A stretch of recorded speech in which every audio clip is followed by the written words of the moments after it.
తేదీన పిండ ప్రదానం చేయనున్నట్లు తిరుపతి పురోహిత సంఘం అధ్యక్షులు కృష్ణమూర్తి స్వామి తెలిపారు. తిరుపతి కమలతీర్థం వద్ద ఏర్పాటు చేసిన మీడియా సమావేశంలో ఆయన మాట్లాడారు.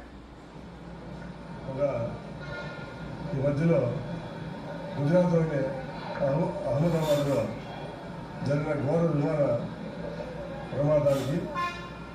ప్రమాదంలో సుమారుగా 249 మంది ప్రాణాల అసూలు రాసినారు. వారి కోసం ఈ మధ్య మేము సంతాప సభ కూడా మా తిరుపతి బ్రాహ్మణ సంఘ సభ్యులు పురోహితులతో కలిసి వచ్చే సంతాపం కూడా తెలియజేశాము. ఇప్పుడు దశదిన కర్మ అక్కడ వారు ఎవరు చేస్తారో చేయదో తెలియదు కాబట్టి ఈ కపిలతీర్థ పుణ్యక్షేత్రంలో మేము అందరికీ పిండ ప్రదానాలు చేయాలని సామూహికంగా అందరికీ చేయాలని నిర్ణయించుకున్నాము.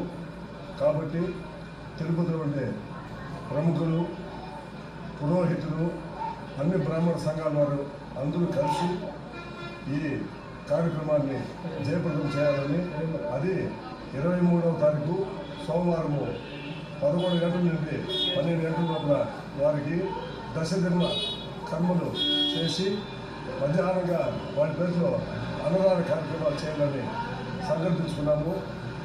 అందరూ ఇచ్చేసి ఈ కార్యక్రమాన్ని జయప్రదం చేయాలని కోరుకుంటున్నాము.